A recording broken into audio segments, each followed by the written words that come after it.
In the quiet village of Nibiri, the air always smelled of roasted maize, and the sound of laughter drifted through the dusty paths. Children ran after goats, women sang while pounding yam, and the men told stories under the big baobab tree. In the middle of this peaceful place lived a young woman named Amara. Everyone in Nibiri knew her name. She was calm, gentle, and wise beyond her years. When people argued, they went to Amara to find peace. When someone was sick, she would bring herbs and sit beside them until they smiled again. Even the elders said she had an old soul in a young body. Her best friend was Lena, a woman who grew up in the same compound.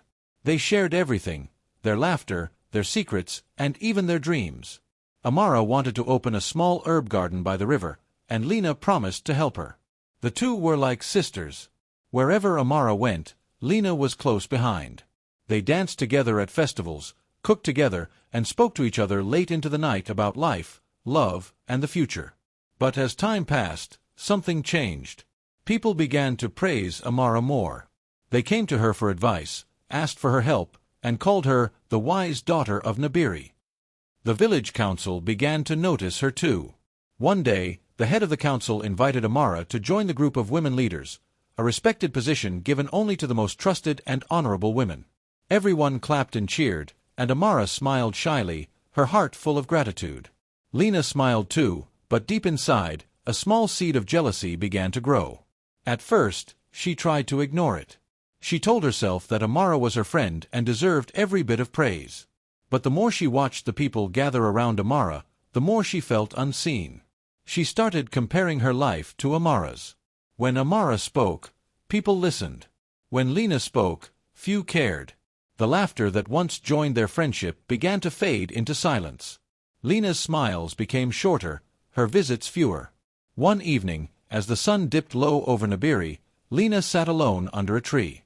She listened to two women passing by, talking about how Amara's advice helped them settle a family dispute. Their words felt like tiny knives in her chest. Is she the only wise woman in Nibiri? Lena muttered to herself.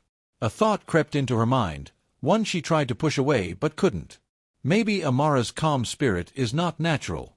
Maybe she uses charms. A few days later, Lena found herself whispering those same words to a friend. Have you not noticed how she always knows what to say? She said softly. My aunt told me some people use herbs not only for healing but for power too. Her friend gasped and asked if it was true. Lena didn't answer directly. She just sighed and said, who knows what people hide behind their smiles? Like dry grass catching fire, the rumor spread quickly. By the next market day, almost everyone in Nibiri had heard something strange about Amara. Some people avoided her hut. Others looked at her with suspicion. When she walked through the market, whispers followed her like shadows. Amara didn't understand at first. She noticed that people who once greeted her warmly now turned their faces away. Even the council women began to act distant. Finally, one morning, the village council called her to a meeting. The air inside the meeting hut felt heavy. The oldest woman cleared her throat and said, Amara, there are things being said about you. People claim you use charms to gain trust and respect. We must ask you to step aside until the truth is clear. Amara's heart pounded. She looked around the circle of faces, women she had helped, women she respected. None met her eyes. I have never used charms, she said quietly. You all know me. But no one spoke in her defense. The decision had already been made. She was dismissed from the council. She walked home slowly, her feet heavy, her spirit broken. The village that once felt warm now felt cold. She sat on her mat that night and stared at the flickering lamp. Her heart ached not only from the shame but from the question that wouldn't leave her mind. Who started this lie? The answer came sooner than she expected. The next morning, an old woman who sold herbs at the market came to her door. My child, the woman said softly, you have a good heart. But be careful who you trust. The mouth that eats with you can also speak against you. Amara's eyes filled with tears. It was Lena, wasn't it? The old woman didn't answer. She only gave a sad smile and walked away. Amara sat there, frozen, as memories of her friendship with Lena flooded back. Their laughter, their promises, the way they used to hold hands when they were afraid. It hurt more than anything she had ever felt. That night, Amara didn't sleep. The crickets sang outside, but her mind was louder. She thought about confronting Lena, about shouting, about asking her why. But another part of her wanted silence. Instead of anger, something colder settled in her heart, a quiet decision. She wouldn't fight Lena with words or tears. She would let time and truth do the work. But she promised herself one thing: Lena would feel the same pain someday. Days turned into weeks. Lena walked around the village, pretending nothing had happened. She greeted people with her bright smile, but she noticed that Amara no longer looked her way. Whenever their eyes met, Amara's gaze was calm, too calm, like the surface of a river hiding its depth. It made Lena uneasy. Sometimes, Lena wanted to speak, to explain, to say that she never meant for the rumor to grow so big. But pride stopped her. She deserved it, she told herself. She took everything from me. Still, her chest felt heavy whenever she saw Amara sitting alone by her garden, touching the leaves of her herbs as if they were her only friends. The village carried on, but something had changed. The laughter between the two women was gone, replaced by quiet distance. People sensed the tension but said nothing. In Nibiri, silence often spoke louder than words. One evening, as the sky turned orange, Amara stood by the riverbank. The water shimmered under the fading light. She thought of how life used to feel simple, and how one lie had turned it into a storm. She closed her eyes and whispered, "If the gods see truth, let it find its way back." Her voice was soft but strong. Though her heart still ached, Amara began to rebuild her strength. She returned to her herbs, tending to them every morning. She still greeted people kindly, even those who doubted her. But inside, she carried a quiet promise, not of forgiveness, not yet, but of balance. She would not forget what Lena had done.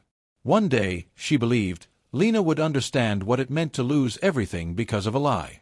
And so, in the calm rhythm of Nibiri's days, the hum of work, the songs of evening, the whisper of the wind, two women walked different paths. One carried guilt she would not name. The other carried pain she would not show. And between them, the village moved on, unaware that their story was only beginning. The days passed slowly in Nibiri after Amara lost her place on the council. The hurt inside her did not fade, it grew quietly, like fire under ash. Every morning, she woke before sunrise, swept the front of her hut, and watered her small herb garden. The villagers passed by but spoke to her only when needed.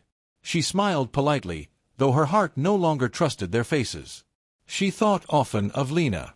Sometimes, in the cool of the evening, she would see her walking through the market, laughing with other women, pretending nothing had happened.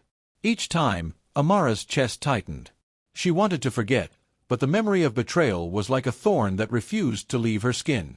She remembered the night she cried alone, the shame, the whispers, the silence of the people she once helped. One night, while sitting by her small fire, an idea came to her. It was not born of anger, but of cold reason. If words had destroyed her, then words would also be her tool. She would not shout or accuse. She would tell stories, and in those stories, Lena's truth would hide like a snake under leaves. The thought made her heart beat faster. The next few weeks were quiet, but Amara began to prepare. The harvest festival was coming, the biggest event in Nibiri. Every year, people from nearby villages gathered for music, dancing, and storytelling. Children waited eagerly for tales of clever animals and brave heroes, and elders sat proudly to hear the voices of young storytellers. This year, Amara would tell a story too. When the day of the festival came, Nibiri was full of color and sound. The air smelled of roasted yam and palm oil. Women wore bright wrappers, men drummed and laughed, and children ran with their faces painted. Amara arrived quietly, carrying a small gourd of water and a mat to sit on. Some people looked surprised to see her there, others looked away. But she did not care. Her plan had begun.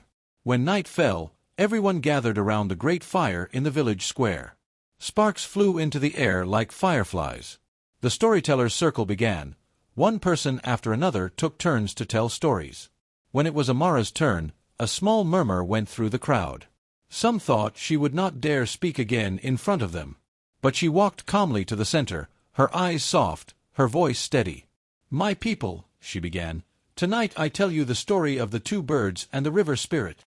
The crowd fell silent.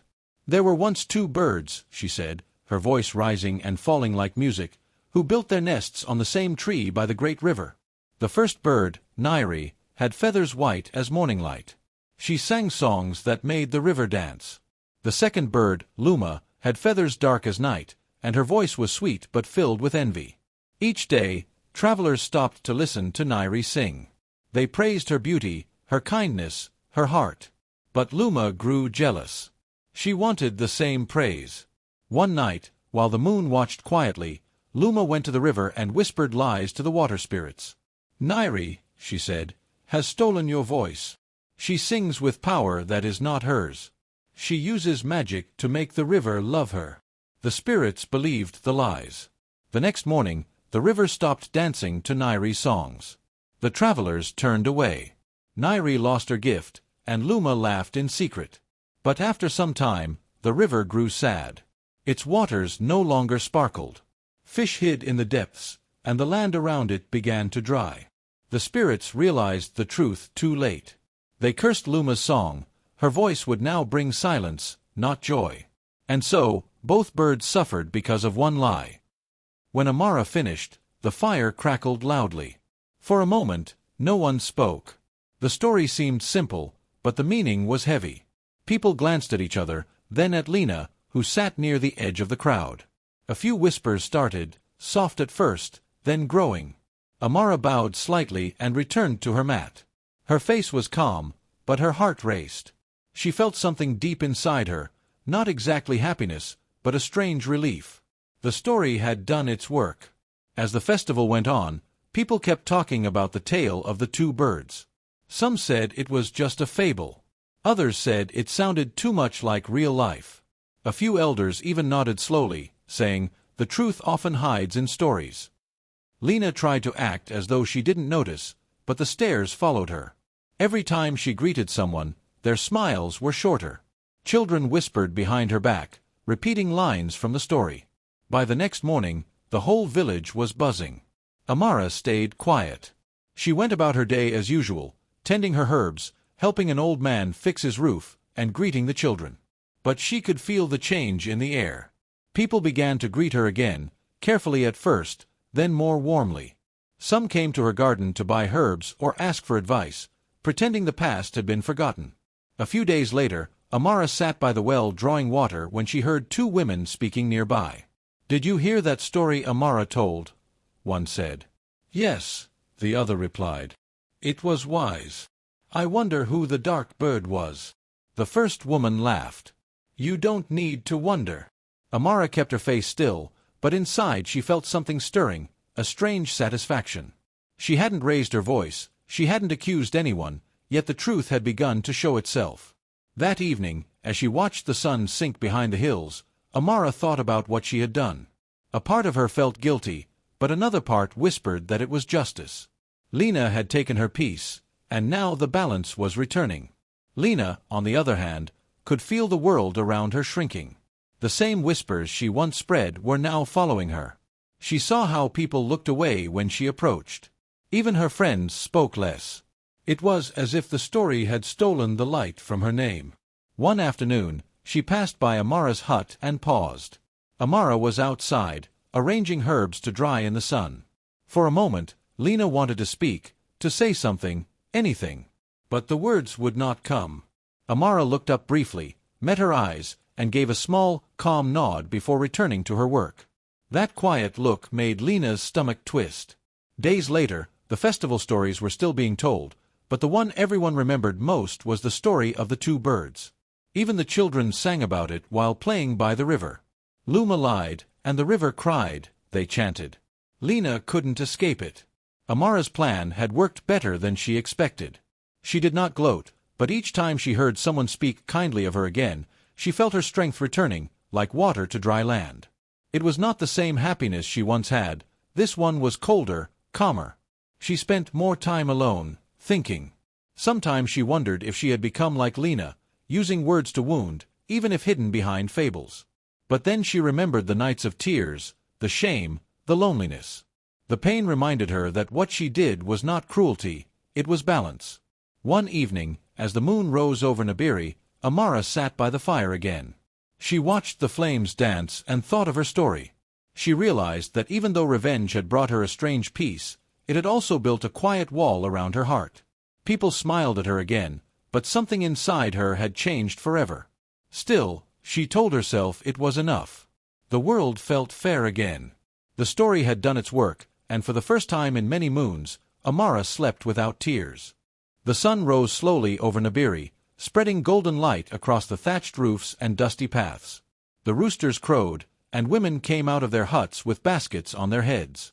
Amara was already awake, sitting quietly outside her small home. She was sorting her herbs, laying them out on a mat to dry. The smell of mint and ginger floated through the air. Life in the village had begun to feel calm again. People greeted her now with respect, though some still carried guilt in their eyes. Since the harvest festival, the story of the two birds had spread far and wide. People repeated it in nearby villages, and the name Amara began to shine again. When children passed by her garden, they waved and smiled. Some even called her Mother of Wisdom once more. Amara spoke little, but she felt stronger each day. Her quiet eyes and calm words carried weight again.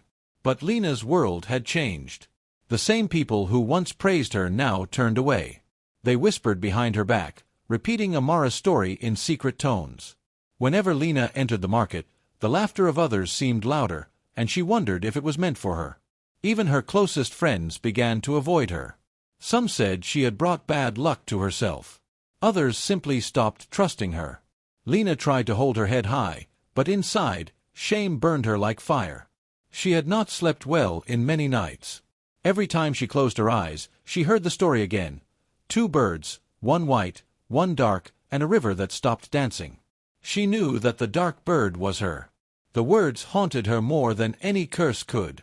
Days turned into weeks, and Lena could no longer carry the weight alone. She wanted to fix things, to make the whispers stop. But no one listened to her anymore. She realized that only Amara could help. If Amara spoke kindly of her again, maybe the people would forgive. Maybe life could return to how it once was. One morning, as the sun climbed higher and the air grew warm, Lena walked to Amara's hut. She moved slowly, holding her hands together, her heart pounding in her chest. When she reached the small gate, she paused. Amara was there, kneeling beside her herbs, humming softly to herself. The sight of her calm face made Lena's throat tighten. For a moment, she almost turned away, but something inside pushed her forward. "Amara," she said quietly. Amara looked up.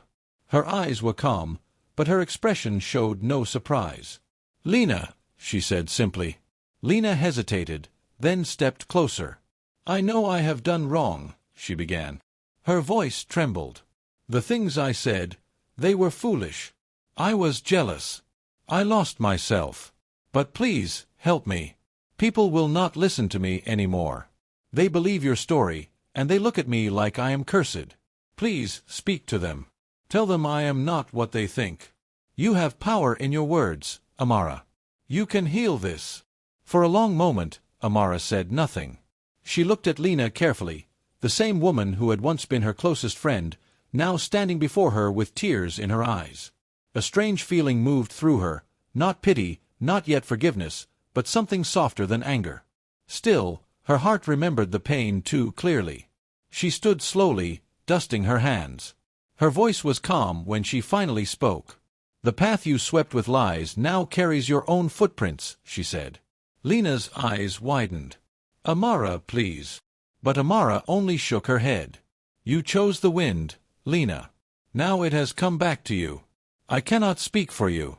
The same tongue that once lied must now tell the truth." Lena dropped to her knees. "I beg you," she whispered, her tears falling onto the dry earth. "You are stronger than me. You can end this." Amara looked at her for a long time, her face unreadable. "Strength is not given," she said softly. "It is earned. You must carry what you have made." Then she turned away and walked into her hut, leaving Lena kneeling by the herbs. For a moment, Amara stood inside, her hands shaking slightly. Through the doorway, she could hear Lena's quiet sobs. A part of her felt light, almost free. Her chest rose and fell as if a great weight had been lifted. 4 months, she had lived with the pain of betrayal. Now, seeing Lena in tears, she felt something sharp but satisfying. Justice, she told herself. This was justice. She sat down beside the window and watched the morning light spill across her mat. Her heart felt both warm and cold at once. She had not shouted, she had not cursed, but her silence had spoken louder than any words. Lena had finally felt what she once made Amara feel: small, broken, and unseen. As the day went on, the news spread that Lena had gone to Amara and left in tears. People whispered again, but this time their voices favored Amara. She has forgiven nothing, some said. And maybe she shouldn't. Others nodded in agreement, saying, it is good. The gods have shown balance. Amara moved through the day quietly. She sold her herbs, helped an old man wrap his injured arm, and gave water to the children who came by. Outwardly, she seemed peaceful, almost content. But deep inside, something unsettled began to stir. Each time she remembered Lena's face, those tearful eyes and trembling hands, a strange ache grew in her chest. That night, Amara could not sleep. She lay on her mat listening to the night insects hum outside. The moonlight came through the cracks in her wall, and the shadows moved like restless spirits. Her mind replayed the scene over and over. Lena kneeling, her voice breaking, her tears falling on the ground. Amara turned on her side, trying to silence the image, but it would not leave her. She told herself that this was what Lena deserved.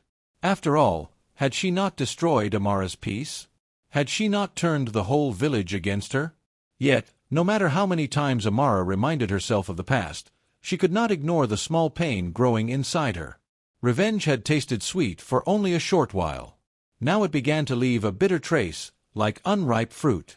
The next morning, Amara woke with tired eyes. She went to fetch water from the well, but the bucket felt heavier than usual. As she walked through the village, she noticed people greeting her with smiles, but she didn't feel proud anymore. Instead, she felt distant, as if their respect no longer mattered. When she returned home, she sat by her herbs and watched the wind move through the leaves. She thought about how much energy she had spent on revenge. How every plan, every story, every word had been part of this one goal. And now that she had achieved it, there was nothing left but quiet emptiness. Lena did not return again. Days passed, and Amara did not see her in the market. Some said she had fallen ill. Others said she stayed indoors, afraid of what people might say. Amara listened but said nothing. One evening, as the sun went down and the sky turned orange, Amara stood by the riverbank. The same river that once inspired her stories flowed gently before her. The sound of water calmed her, but her heart was still heavy. She wondered if justice always came with such sadness. She thought about the 2 birds from her story. Both had suffered in the end, even though one was innocent. As the wind brushed her face, Amara whispered softly, "Was this truly victory?" The river gave no answer, only the sound of ripples and wind. She closed her eyes, and for the first time, she felt the weight of her own silence. In the days that followed, she tried to live as before, but something inside her had changed. Her laughter was softer now, her eyes more distant. The days in Nibiri grew quiet after Lena's visit. The harm between the 2 women seemed to have settled like dust on old ground, but the air around Amara still felt heavy. She tried to return to her normal life, tending to her herbs, helping the children who came for small injuries, and sweeping her yard each morning. On the outside, she looked calm, but inside, her thoughts were tangled. Sometimes, when she sat alone by her small fire, she remembered Lena's tearful face and her own cold words. For a moment, she would feel strong, proud even, believing she had finally balanced the scales. But then, a strange sadness would creep into her chest. It would whisper that something was still wrong, though she could not say what. The next week, the rainy season came late. The sky was pale and dry winds blew across the village. Amara's herbs began to wilt. She watered them each morning, speaking to them softly like old friends, but even they seemed to wither under the sun. One evening, as she returned from the well with a pot of water, she heard coughing from inside her hut. It was her younger brother, Tay.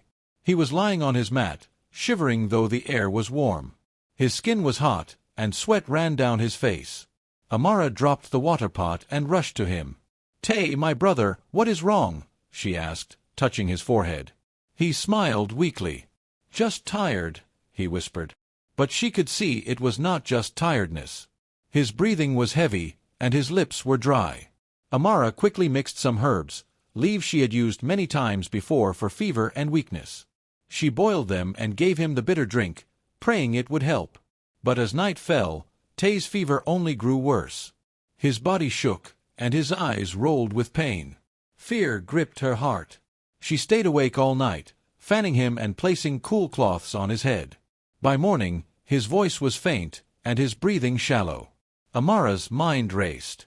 She knew many cures, but none seemed to work. By midday, her neighbor, an old woman named Gina, came to check on her. When she saw Tay, she sighed. "This sickness is not for ordinary herbs," she said. "You must see Mara, the healer from the east side. She has cured many with this kind of fever." Amara froze. Mara, Lena's mother. The same woman who had once greeted her with warmth before the rumors began. Since the trouble between her and Lena, Amara had avoided that part of the village. She did not know if Mara would even speak to her now. But when Tay coughed again, her heart broke. Nothing mattered more than saving him. She packed a small bag of herbs, tied her wrapper tight, and left the hut. The path to Mara's home wound through tall grass and dry fields. The sun beat down on Amara's back, and sweat rolled down her neck. She walked quickly, whispering prayers as she went. Each step felt heavy, not because of the heat, but because of the guilt that had grown in her heart. When she reached Mara's compound, she stopped outside the gate. The smell of herbs drifted from inside. For a moment, she stood there, unsure if she should knock. Her pride told her to turn back, but her love for Tay pushed her forward. Finally, she stepped through the gate and called softly, "Mother Mara?" The old woman was sitting under a tree, grinding herbs in a small wooden bowl. Her gray hair was tied back, and her eyes were sharp despite her age. When she saw Amara, her hands slowed. "Ah," she said, her voice calm but cold, "the wise one of Nibiri." Amara bowed her head. "Mother, I have come to ask for your help. My brother, Tay, is very sick. I have tried all I know, but nothing works." Her voice trembled. "Please, you are the only one who can help him." Mara looked at her for a long time, saying nothing. Then she slowly wiped her hands on her wrapper and stood. "I heard the stories that travel through Nibiri," she said. "You speak of truth and wisdom, yet your heart has grown heavy with bitterness." Amara's face turned pale. "I do not mean harm, mother. I only wish to save my brother." The old woman shook her head gently. "Child, you cannot heal what your heart has poisoned. Bitterness blocks the hands that wish to heal." Amara stared at her, confused and desperate. "Please, I am not here for myself. Just tell me what to do. I will pay you or serve you, anything." Mara sighed deeply and looked toward the horizon.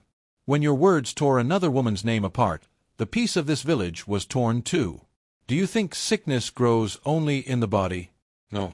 It grows where hearts are wounded and spirits turn against each other. This sickness has touched your home because your heart carries darkness." Amara's eyes filled with tears. "Are you saying this is my fault?" "I am saying," Mara said softly, "that a village cannot breathe when its people choke on pride. You and my daughter were once sisters in spirit. Now your anger has made even the earth restless. You must clear your heart before healing can come." Amara fell silent. Her chest tightened painfully. She wanted to argue, to defend herself, but the truth in Mara's words cut deeper than a knife. She could feel it, the bitterness she carried, the way she had smiled when Lena cried, the way she had felt joy in another's suffering. It was as if her heart had been wrapped in thorns all this time. Tears streamed down her face. "Please," she whispered again, "just help me. I will do whatever you say." Mara looked at her with kind but tired eyes. "Go home," she said. "Sit beside your brother and speak forgiveness into the air. Ask the spirits for peace, not only for him, but for yourself and for the one you wronged. Only then will your hands find their power again." Amara nodded slowly, her throat tight. She thanked Mara and turned back toward her home. The walk felt longer this time. Every step seemed to echo the old woman's words in her mind. Bitterness blocks the hands that wish to heal. By the time she reached her hut, the sun was setting. The orange light fell across Tay's weak face. She knelt beside him, brushing his hair from his forehead. His breathing was shallow but steady. She touched his hand and whispered, "I am sorry, my brother. I have carried anger too long." Then she closed her eyes and thought of Lena. She saw her friend as she had been years ago, laughing, sharing food, walking with her by the river. A tear slipped down Amara's cheek. "Lena," she whispered softly into the air, "I forgive you. And if I have caused you pain, forgive me too." The room was silent except for Tay's slow breathing. Then, a gentle breeze blew through the open window. The herbs hanging above the fire swayed, filling the air with their scent. Amara felt something shift inside her, like a knot being untied. For the first time in many months, her chest felt light. That night, she stayed awake beside her brother, holding his hand and praying quietly. By morning, when the first rays of light touched the floor, Tay's fever had broken. He opened his eyes weakly and smiled. Amara gasped and pressed his hand to her face. "You're awake," she whispered, her voice trembling with relief. Tay nodded slowly. "The dream was dark," he said, "but I heard you calling me. Your voice brought me back." Amara closed her eyes, tears streaming freely. In that moment, she understood what Mara meant. Her revenge had not only hurt Lena, it had wounded her own spirit and poisoned the peace around her. She looked out the window toward the rising sun and whispered, "No more bitterness. No more lies." The village birds began to sing, and for the first time in a long while, their songs felt like hope. The morning air in Nibiri was soft and cool, carrying the smell of wet earth from the last night's rain. Birds chirped loudly, and the villagers began their daily work, sweeping paths, carrying water, and preparing food. But Amara did not rush like usual. Her heart was heavy, yet full of a strange hope she had not felt for months. She had thought she was strong when she had punished Lena with silence, but now she knew that true strength came from another place, from letting go, from opening one's heart, and from forgiveness. After what had happened with Tay, Amara spent several days reflecting quietly. She tended her brother carefully, giving him the medicines Mara had taught her to prepare, watching as the fever left him slowly and the color returned to his cheeks. She felt the warmth of life in him again and realized that her desire for revenge had almost taken that away from her. Bitterness had almost poisoned more than her friendship.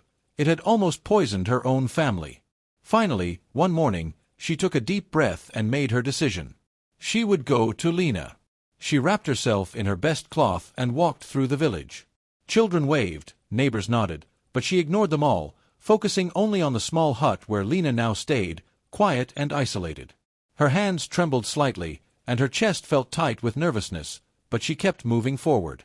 When she reached Lena's hut, she paused. The door was slightly open, and she could see Lena sweeping the small yard. Lena looked up, and for a moment, their eyes met. There was surprise, fear, and something else in Lena's gaze, guilt. Amara took a step forward. "Lena," she said softly. Lena dropped her broom immediately. "Amara?" she asked, her voice small. Amara nodded and stepped closer. Her eyes were wet with tears, but her lips were steady. "I came to see you," she said. "Not with anger. Not with pride. I came because Tay is better, and I cannot carry my heart this heavy anymore." Lena's hands shook. She looked at Amara for a long moment, then slowly stepped forward. She began, but the words caught in her throat. Finally, she dropped to her knees, tears falling freely. "I am sorry," she said. "For everything. For the lies, for the pain, for all the whispers. I was foolish, jealous, and weak. Please forgive me." Amara's own tears fell freely now. She sank to her knees as well, and for a long moment, the two women looked at each other, each seeing the sorrow, the regret, and the love that had once been there. Then Amara reached out and touched Lena's hand. "I forgive you," she said softly. "And I hope someday you can forgive me too, for all the cold I carried in my heart." For hours, they sat together, sharing stories of the past, crying quietly, and remembering the friendship they had lost. Slowly, the old warmth began to return between them, like sunlight after a storm. The weight of months of anger and fear lifted, replaced by something new, understanding, humility, and care. Together, they went to Tay, who was now awake and sitting by the fire. When he saw Lena, he smiled weakly. "You're here," he said. I like that." Amara smiled, brushing her brother's hair from his forehead. "He needed both of us," she said. Lena knelt beside them, helping Amara prepare food and medicine, her hands gentle and steady. The three of them worked quietly together, the old rhythm returning slowly. Word spread through the village that Amara and Lena had reconciled. People came by to see the children play and watch the women laugh again. The villagers felt relief in the air, as if a heavy cloud had lifted. Where suspicion and whispers had once walked freely, peace now grew. It was like rain after a long drought, soaking the dry earth and bringing life back to all it touched. Amara realized something important that day. The stories she had told by the fire, meant to teach Lena a lesson, had given her temporary satisfaction. They had made her feel powerful and strong. But true peace, she discovered, came only when the heart was open. When forgiveness was given freely, it healed not only the person who was forgiven but also the one who forgave. In the days that followed, Amara began to tell new stories by the river and around the fire at night. She told tales of courage, of people helping each other, of children learning honesty and kindness. Her stories no longer carried hidden lessons of revenge or secret punishment. Instead, they carried light, the kind of light that made hearts warm and brave. Children ran to her, asking her to tell them stories before sleep.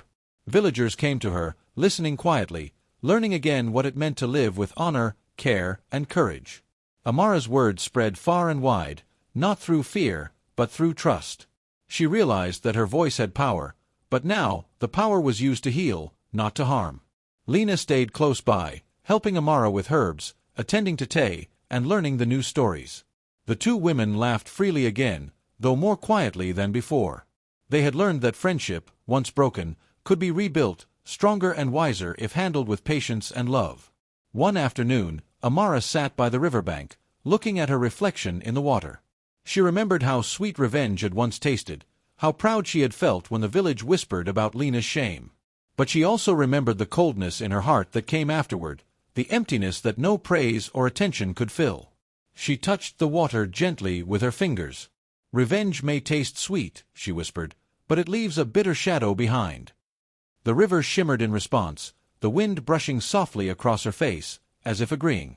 That evening, she called the children together for a story. They sat in a circle, wide-eyed and eager. Amara told them the tale of two sisters, one who learned to forgive, the other who learned to change, and together they brought healing to all around them. The children listened, enraptured, and when the story ended, they clapped and laughed, their joy bright and pure. From that day on, Amara's life in Nibiri felt lighter. The village no longer carried the shadow of lies and jealousy. The people trusted again, the children played freely, and Tay grew stronger each day. Lena and Amara worked side by side, helping the community, sharing wisdom, and reminding everyone that life was too short for bitterness. Amara learned a lesson deeper than any she had ever known. She had once thought that punishment and revenge could bring peace, but she saw now that only forgiveness could restore the soul. Her heart was no longer heavy with anger or pride. It carried warmth, kindness, and courage. Even in the quiet moments, when the wind rustled through the trees and the river flowed gently, she felt the truth of what she had learned. Revenge might taste sweet for a short while, but forgiveness kept the heart alive. It healed wounds, restored trust, and made life worth living again. The villagers often spoke of Amara and Lena together, amazed at the strength it took to forgive and reconcile. Young women and men learned from their story, understanding that peace and friendship were worth more than pride or punishment. Amara smiled quietly, knowing that she had changed. She had discovered the power of letting go and the beauty of giving second chances. And as the sun set over Nibiri, painting the sky with shades of gold and pink, she knew that life would continue, stronger, brighter, and full of hope. In the end, she carried this lesson everywhere she went, that hearts must remain open.